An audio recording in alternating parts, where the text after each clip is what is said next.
भारताची व्यवस्था ही लोकांनी लोकांसाठी लोकांकरिता चालवलेलं शासन आणि संपूर्ण भारताच्या राज्यव्यवस्थेवर जनतेची मालकी हा मूलभूत स्वरूपाचा आपला अधिकार आहे।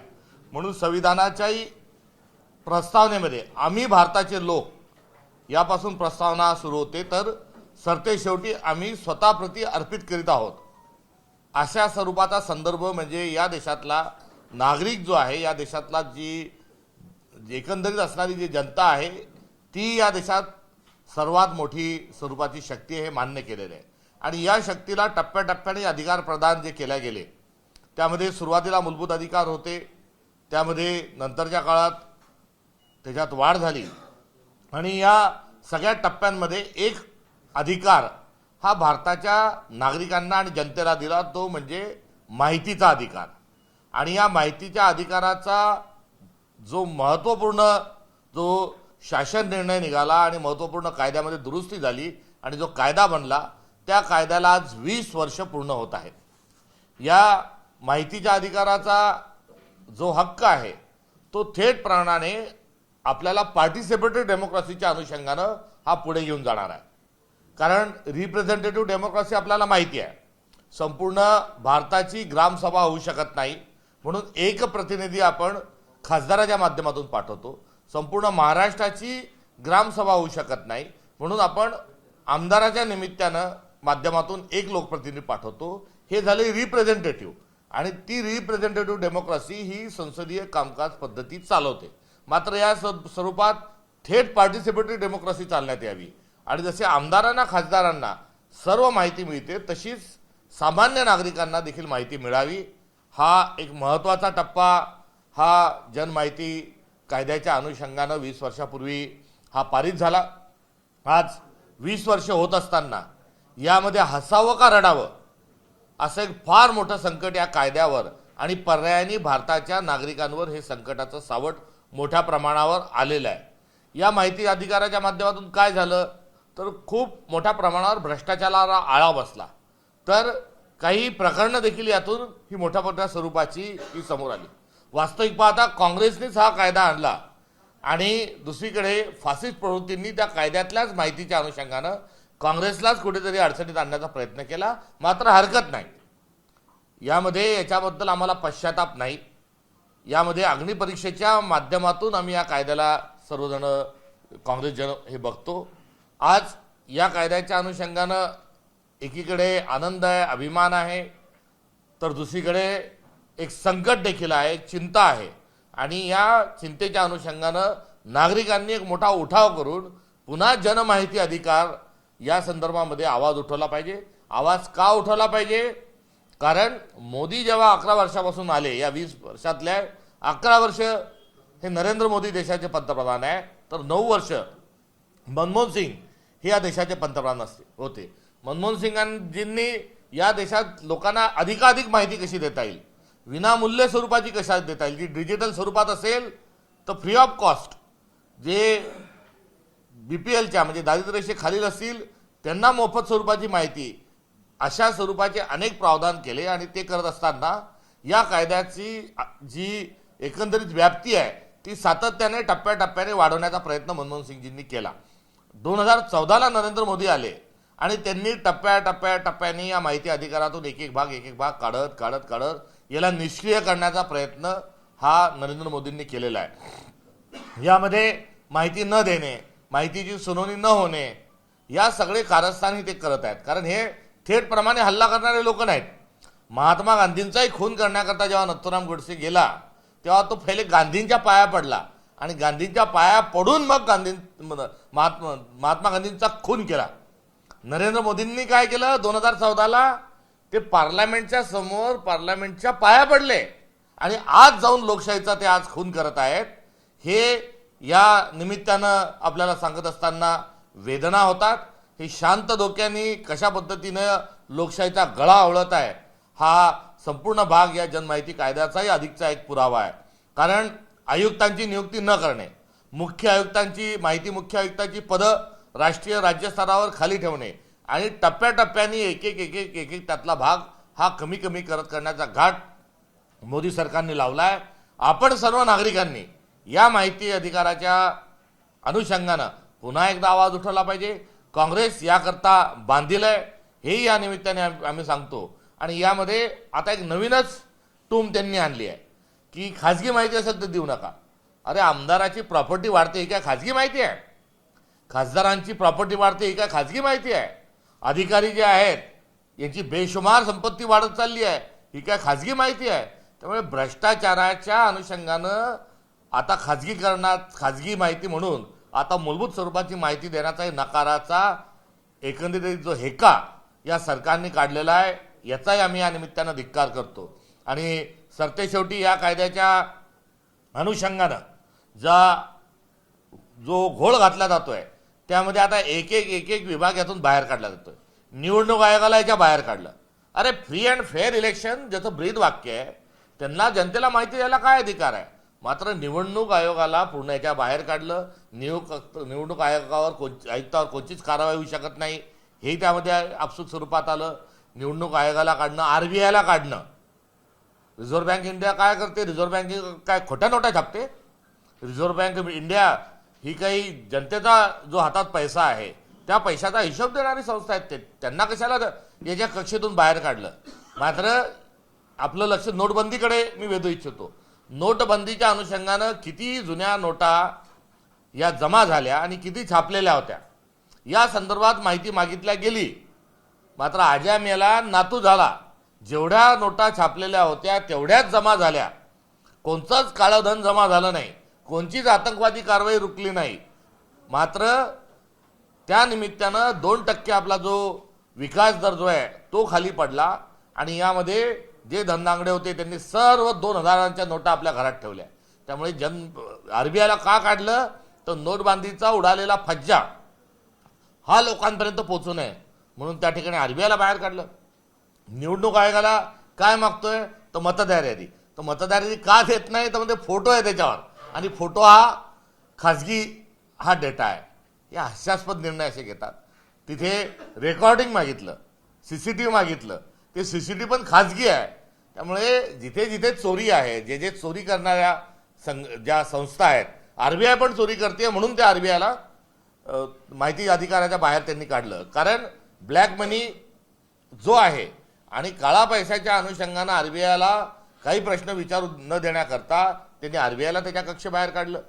निवडणूक आयोगात ओटचोर गद्दीचोर ही बाब आता लोकांच्या समक्ष आल्यानंतर ते CCTV फुटेज द्यायला तयार नाही.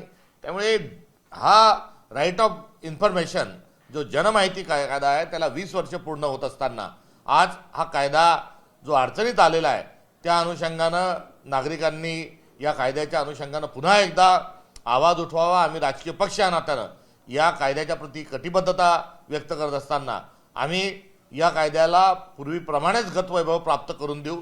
नवे तर त्याला 20 वर्षात टेक्नॉलॉजी वाढल्यामुळे हा जो डेटा आहे जो डिजिटल डेटा आहे हा डिजिटल डेटा ॲक्सेस सगळ्यांसाठी देण्याच्या संदर्भापर्यंत काँग्रेस येणाऱ्या काळात विचार करू शकतो. या अनुषंगाने आज देशभरात ही आजची पत्रकार परिषद ही काही महाराष्ट्राची प्रदेश काँग्रेस कमिटीची नव्हे तर आज देशभरामध्ये सर्व ठिकाणी आणि सर्व प्रदेश काँग्रेस कमिटीचे अध्यक्ष हे या संदर्भामध्ये पत्रकार परिषद घेऊन या संदर्भात जनतेला अनुरोध आणि आव्हान करीत आहेत. यासोबतच सोयाबीनचा जो शासकीय दर आहे तो शासकीय दर 5400 रुपये हा दर सुनिश्चित केलेला आहे.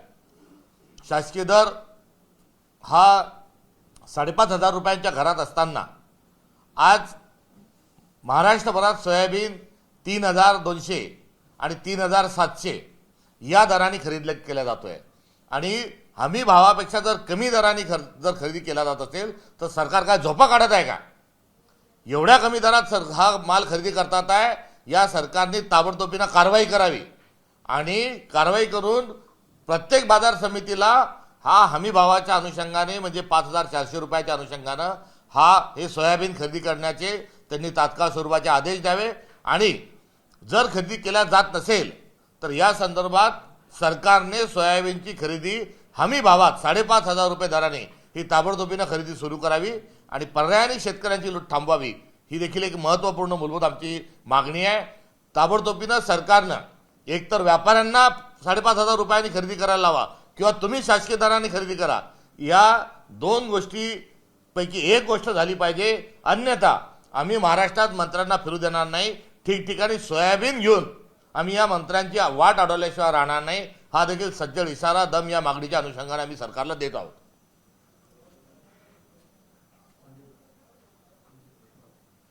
ठीक आहे, थँक्यू.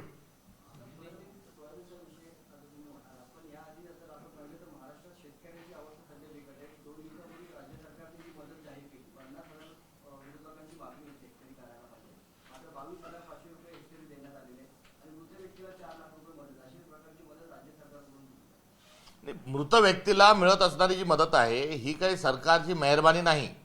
सरकारने महाराष्ट्रातल्या सगळ्या जनतेचा जनरल इन्शुरन्स काढलेला आहे. जो वीज पडून मृत्यू होईल, पुरात जो वाहून जाईल, सर्पदंश होईल, अशा स्वरूपाच्या नागरिकांना 4 लाख रुपये हे त्या विम्याच्या पोटी मिळतात. यामध्ये सरकारचा काहीही देणं घेणं पॅकेजचा विषय नाही. एकंदरीत खरडून गेलेली शेतं, 50,000 रुपये हेक्टरीची केलेली मागणी, या सगळ्या पॅकेजमध्ये गोडबंगाल आहे. तालुके घेणं, तालुके सोडणं आणि हा शेतकऱ्यांना वटाण्याच्या अक्षदा लावून हा बळवणूक करण्याचा सरकारचा अत्यंत विचित्र, विकृत आणि दुर्दैवी स्वरूपाचा हे त्यांचं कृत्य आहे. नवे तर हा सरकारचा बेशरमपणा पण आहे.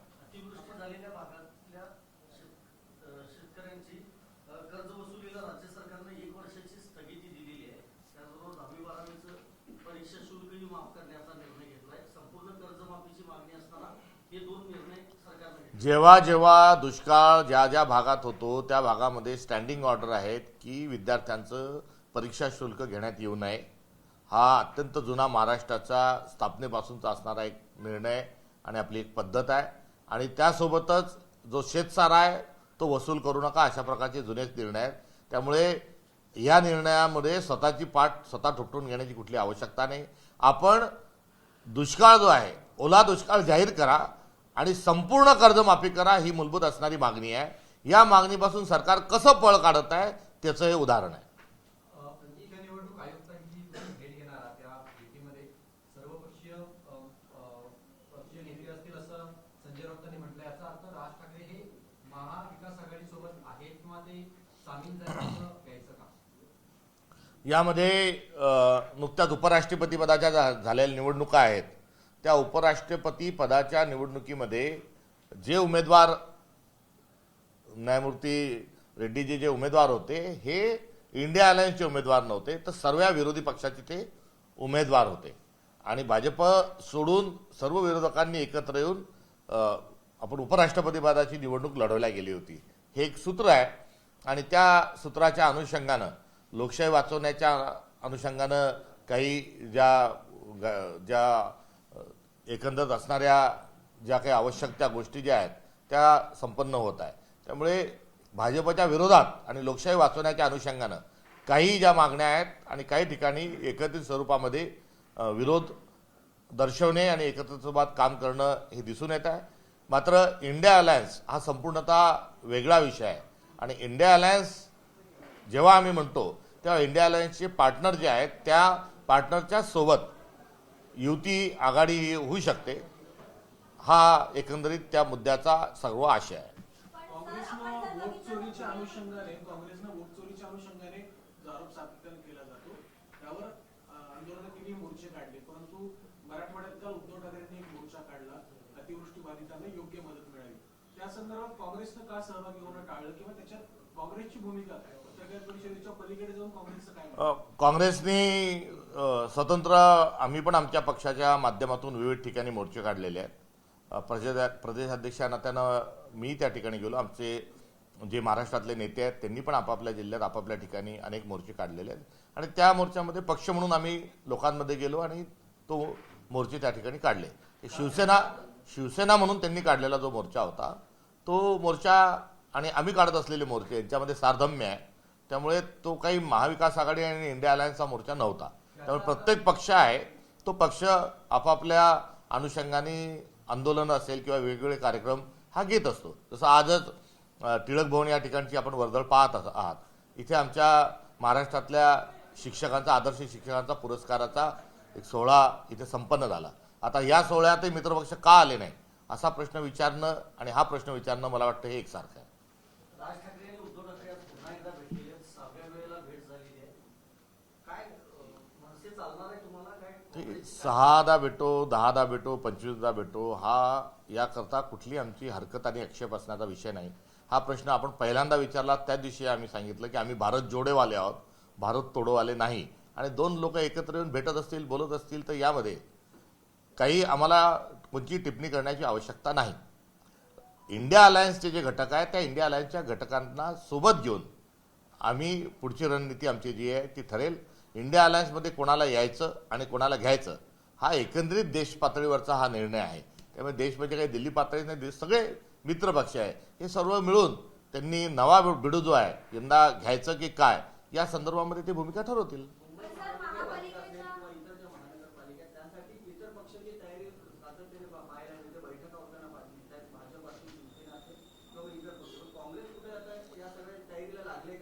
पूर्ण महाराष्ट्रातल्या प्रत्येक जिल्हा निहाय आढावा बैठका या संपन्न झालेल्या आहेत. मोठ्या गर्दीत, मोठ्या उत्साहात संपूर्ण दिवसभर एक विभागाच्या बैठका आमच्या संपन्न झालेल्या आहेत. मी आपल्याला थोडा त्रास देईल की आपण सोशल मीडियाचं आमचं जे पेज आहे किंवा स्थानिक पातळीवरचे आपले जे प्रतिनिधी आहेत त्यांना विचारून या बैठकींचा माहोल आणि त्याचे जे डिटेल्स आहेत ते कृपया आपण घ्यावे आणि त्याची आपणही नोंद घ्यावी व त्याला प्रसिद्धी द्यावी ही आपल्याला विनंती. असं म्हटलं जातंय की पुण्यासारख्या ठिकाणी किंवा नाशिकसारख्या ठिकाणी जिथे मनसे थोडंसं अधिक प्रमाणात काम करताय तिथे तुम्ही मनसेला सोबत घेणार का? कारण पुण्याला तशी मागणी देखील झालेली पाहायला मिळाली. मी आपल्याला एका याच्यात आपल्याला आधीच सांगितलं की इथे या संदर्भातले सर्व निर्णय आम्ही स्थानिक पातळीवर दिलेले आहेत आणि स्थानिक पातळीवर देत असताना इंडिया अलायन्सच्या पार्टनरसोबत आपण चर्चा करू शकता ही देखील त्यांना त्या ठिकाणी आम्ही चर्चेच्या संदर्भातली सूचना केलेली आहे.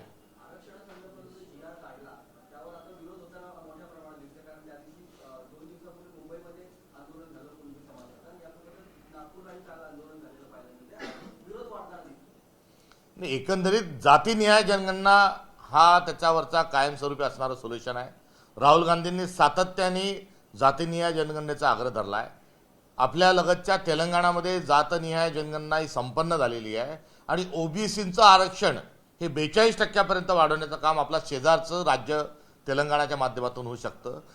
देवेंद्र फडणवीस असा त्यांना कोणता अहंकार आहे आणि अशी त्यांची कोणती अडचण आहे की ते महाराष्ट्रात जातनिहाय जनगणना करत नाही.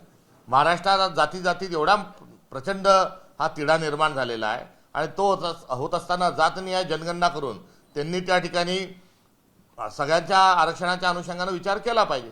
मात्र 50% मर्यादा वाढवायची नाही आणि सर्वांना खेळवत बसवायचं. त्यामुळे तोडा फोडा आणि राज्य करा हे इंग्रजांचं डिवाइड अँड रूलचं जे सूत्र आहे हे देवेंद्र फडणवीसांनी जसंच्या तसं संघाकडून म्हणजे संघ आणि इंग्रज हे एकत्रित स्वरूपामध्ये समाजात फूट पाडण्याचं काम स्वातंत्र्य आधीच्या काळात करत होते. आता देवेंद्र फडणवीसजी जी आहेत ती तशीच फूट अत्यंत शांत डोक्याने, अगदी ज्या शांत डोक्याने कोल्ड ब्लडेड नथुराम गोडसेनी महात्मा गांधींचा खून केला होता अगदी तितकं शांत राहून ते जाती धर्मात महाराष्ट्रभर भांडणं लावत आहेत.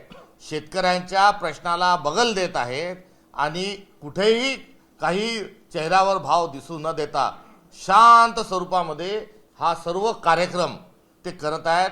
त्यांनी असं करू नये ही नम्र विनंती आणि एक नम्र हाक त्यांना या निमित्ताने आमची आहे. विजय वडेट्टीवारांनी काल ज्या पद्धतीची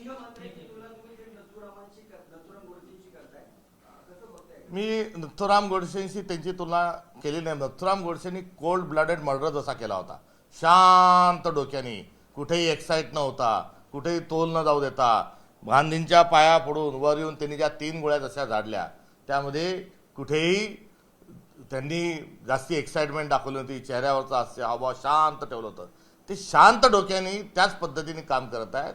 मी मोठं सापरंडीच्या संदर्भात बोललोय, मी कोणतीही तुलना त्यांच्याशी केलेली नाही. विजय वडेट्टीवार असतील किंवा ओबीसी नेते असतील या सगळ्यांकडनं कुणबीच्या संदर्भातला जो GR काढण्यात आलाय तो रद्द करण्यात यावा या आशयाची मागणी केली जाते. काँग्रेसची स्पष्ट थेट भूमिका काय? काँग्रेसची स्पष्ट थेट भूमिका ही आहे की 50%ची मर्यादा वाढवावी आणि जातीच्या आरक्षणाचा तिढा हा सोडवावा. कारण मुळात जे आरक्षणाला ओबीसीला एकूण 27% जे म्हटलं जातं त्यामध्ये व्हीजीएनटी असेल आणि एसबीसी असेल हे वगळता 17%च ओबीसीचं जे उरलेलं आरक्षण आहे यामध्ये अधिक प्रयोग न करता ही मर्यादा वाढवावी, जातीनिहाय जनगणना करावी आणि मराठा आरक्षणाला कोणाचाही विरोध नाही. कुणबी समाजाच्या आणि ओबीसी समाजाचा जो नागपूरला निघालेला मोर्चा होता याही समाजाच्या मोर्चामध्ये मराठा आरक्षण देण्याच्या अनुषंगानं कोणीही विरोध केलेला नाही. त्या मोर्चाचा आशय होता की मराठा समाजाला जरूर द्यावं, मात्र ही 50%ची जी मर्यादा आहे ही मर्यादा वाढवावी. आरक्षणाचा जी रद्द करावा की नाही? जातीनिहाय जनगणना करून हा प्रश्न मार्गी लावावा. कबूतर प्रकरण सध्या काय असतंय, जैन समाजानं वेगळा पक्ष स्थापन केला, याबाबत काँग्रेसची नेमकी भूमिका काय आहे? जैन धर्म हा अहिंसेवर उभा आहे आणि याच अहिंसेचं सूत्र हे महात्मा गांधींनी स्वीकारून काँग्रेस पक्षाची जडणघडण केलेली आहे. तर दुसरीकडे जैन धर्मातला सर्वोदय नावाचा जी भावना आहे, जी संकल्पना आहे ती देखील महात्मा गांधींनी स्वीकारली आणि गांधींनी तोच विचाराच्या अनुषंगानं विवेक असेल, विनय असेल या सर्व गोष्टी या स्वीकारल्या. आता त्याच जैन धर्माची स्थापना होत असताना महावीरांनी अस्पृश्यता आणि स्त्री पुरुषांमधला जी असमानता होती त्याला कंटाळून, अर्थात मनुस्मृतीला कंटाळून जैन धर्म हा स्थापन केला होता.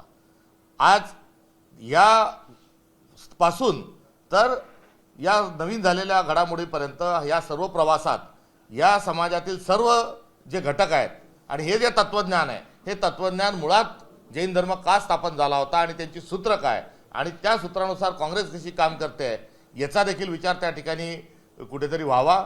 आणि तो होत असताना कबुतरांना जसं घर मिळालं पाहिजे, कबुतरांना जसं जिवंत राहण्याचा अधिकार आहे तसा माणसांनाही जिवंत राहण्याचा जो अधिकार आहे हा देखील अत्यंत महत्त्वाचा आहे. आणि यामध्ये जे मंगलप्रसाद लोढाजी जे आहेत यांच्याकडे आम्ही वारंवार मागणी करतोय की त्यांनी या प्रश्नातून एक मार्ग काढावा आणि लोढा कबूतर टॉवर एक यांच्यासाठी उभारून द्यावं. या आमच्या मागणीकडे ते सातत्याने का दुर्लक्ष करत आहे ते समजायला काही मार्ग नाही. हिमाचल प्रदेश के कसौली में लिटरेरी फेस्टिवल में पूर्व मंत्री चिदम्बरम जी ने 40 साल पहले हुए ऑपरेशन ब्लू स्टार के ऊपर एक कमेंट किया है. उन्होंने कहा कि जिस तरीके से गोल्डन टेम्पल को रिट्रीव करने की कोशिश की वो एक गलत तरीका था, उसमें आर्मी का जिस तरीके से इस्तेमाल किया गया वैसे शायद नहीं करना चाहिए. हमारे देश का बहुत ही एक नाजुक मामला है. इसको लेके हमारे देश में काफ़ी आतंकवाद भी एक बढ़ गया था, उसका भी एक बैकग्राउंड है. और इस घटना के कारण हमारे एक प्राइम मिनिस्टर श्रीमती इंदिरा गांधी जी भी शहीद हुई है और उसके साथ साथ जनरल वैद साहब का भी इसी कारण उनको भी शहादत स्वीकारना पड़ी.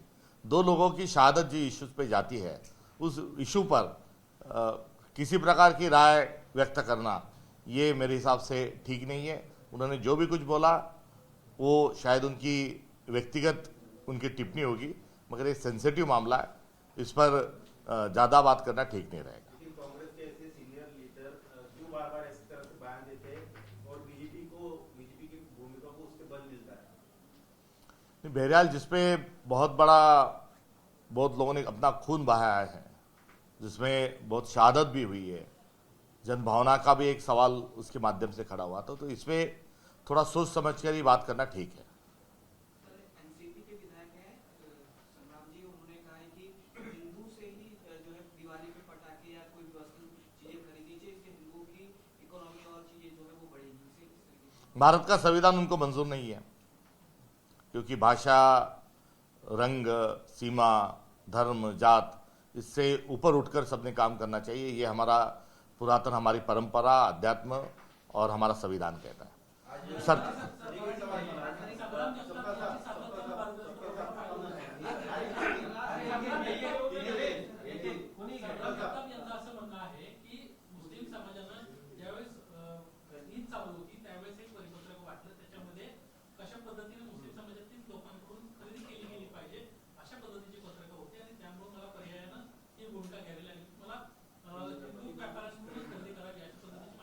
गेल्या काही दिवसांपासून अहिल्यानगर जे आहे हे या सगळ्या वादग्रस्त बनवण्याचा एक मोठं कारस्थान सुरू आहे की काय अशी शंका व्हावी, अशा एकामागे एक अनेक घटना घडत आहे. भाजपची बी टीम पण तिथे जाऊन हे कार्यक्रम घेत आहे. याचा अर्थ त्या ठिकाणाहून महाराष्ट्र पेटवण्याचा प्रयत्न सुरू आहे की काय ही एक शंका उपस्थित झाल्याशिवाय राहत नाही. राहिला ज्यांच्याबद्दल आपण विचारलंय गेल्या अनेक दिवसांपासून विचित्र वक्तव्य करण्याचे जे टॉप 10 जे लोक आहेत सरकारशी संबंधित, त्यामध्ये त्यांचा समावेश आहे आणि त्यांच्याच पक्षाच्या नेत्यांनी आता त्यांना सज्जडदम दिलेला असल्यामुळे आता ते भूमिका काय घेतात याकडे आपल्या सर्वांचं लक्ष लागलेलं असावं. राज सरकार जो इसे 3 महीने में छठी मुलाकात है, कैसे इसको देखते हैं? क्या उनका एमबीए में शामिल करना आपको मंजूर होगा? दूसरा पहला सवाल है, और दूसरा है कि आप चुनाव आयोग के पास जाने वाले हैं तो उसमें भी वो साथ रहेंगे? वो 6 बार मिलते हैं या 10 बार मिलते हैं, इसमें कोई टिप्पणी करने की कोई आवश्यकता नहीं. वो भाई है, वो करीबी उनका मामला रहा है, तो वो कितनी बार में मिल सकते हैं. चुनाव आयोग को लेके इंडिया अलायंस जो है वो इंडिया अलायंस लगातार बातचीत जो है चुनाव आयोग के साथ कर रही है. इसके पहले कांग्रेस भी 10 बार चुनाव आयोग के पास जा चुकी है. बीजेपी छोड़कर अन्य लोग चुनाव आयोग के पास भी जा सकते हैं. तो इसमें इसका और अलायंस का कोई संबंध नहीं. एक सवाल है कि मेट्रो का मोदी जी ने इनॉग्रेशन किया, लेकिन नेहरू साइंस सेंटर नाम का एक स्टेशन है वर्ली में, उसका नाम सिर्फ साइंस सेंटर ऐसा किया है. तो क्या नेहरू नाम सरकार ने ये जानबूझकर हटाया या गलती हो गया, ऐसा आपको लगता है? उन्होंने वो नाम वहाँ नेहरू सेंटर क्यों नहीं ले रहे, ये भी एक सवाल है. और क्या सिद्धिविनायक मंदिर का भी जो नाम है वो उन्होंने बदला है, ये 2 सवाल उससे जुड़े हैं. क्योंकि सिद्धिविनायक मंदिर का नाम क्या है? सिद्धिविनायक आता है तो ICICI, तो सिद्धिविनायक का ICICI ICICI कर दिया है क्या, ये भी एक सवाल मैं आपके माध्यम से पूछना चाहता हूँ. सर, या देशाचं मुस्लिमांना काही पडलेलं नाही आहे असं आंबेडकर केलं असं गोपीचंद पडळकर म्हणतात. महामानव विश्वरत्न बाबासाहेब आंबेडकर काय बोलले, त्यांचं योगदान काय, आणि आता कोणी पण त्यांच्याबद्दल काही बोलत असेल तर या प्रश्नाला आपण सर्वांनी मिळून दुर्लक्ष केलेलं बरं. सर, बिहार इलेक्शन में कांग्रेस के लोगों ने तेजस्वी को वहाँ पर मुख्यमंत्री का पद अभी मैं महाराष्ट्र में ही काम कर रहा हूँ, इसलिए बिहार को लेके मुझे कोई अभी खबर नहीं. सरतेशेवटी सातत्याने पत्रकार परिषद आपण सर्वजण येत असतात. सर्व मध्ये महिला पण मोठ्या संख्येने असतात. आजही महिला आहेत, मी त्यांचं विशेष करून स्वागत करतो. आणि भारताला संविधानानुसारच आपल्याला घेऊन जायचं आहे. मात्र भारताला तालिबान बनवण्याचा घाट हा भाजपच्या माध्यमातून जो घातला जात आहे त्याचा मी निषेध करतो. पत्रकार परिषदेला आणि भारतात होणाऱ्या पत्रकार परिषदेला तालिबानी फतवा निघून महिलांना उपस्थित न राहू देण्याचं जे एक फार मोठं पाप भाजपच्या सरकारने केंद्र स्तरावर केलं, मी त्याचा धिक्कार निषेध करतो. आणि याचा अर्थ स्पष्ट आहे की भारताचा देखील तालिबान नरेंद्र मोदींना बनवायचा आहे आणि त्यापासून आपण सर्वांनी सावध राहिलं पाहिजे. आणि आमच्या पत्रकार परिषदेत महिला ज्या विशेष करून येतात त्यांचं मी या घटनेच्या अनुषंगाने विशेष स्वागत करतो.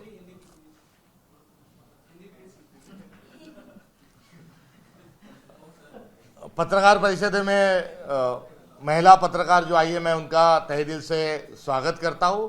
और यही हमारा भारत है और यही हमारा संविधान कहता है. मगर भारत को तालिबान बनाने की जो एक एजेंडा है उस एजेंडा को केंद्र सरकार चला रहा है. कुछ दिन पहले जो एक पत्रकार परिषद हुई जिसमें तालिबानी जो रूल है और तालिबानी कानून के हिसाब से उन्होंने महिला पत्रकारों को आने नहीं दिया. और ये किसने किया? तो ये भारत सरकार ने किया. और केवल पुरुष जाए महिलाएं न जाए और महिलाओं को बाहर रखा गया. मैं उसकी कड़ी शब्दों में निंदा करता हूं. और इसके पीछे भारतीय जनता पार्टी को भी भारत का तालिबान बनाने की उनकी मंशा है, वो जाहिर होती है. हम उसकी भी निंदा करते हैं. एबीपी माझा, उघडा डोळे बघा नीट.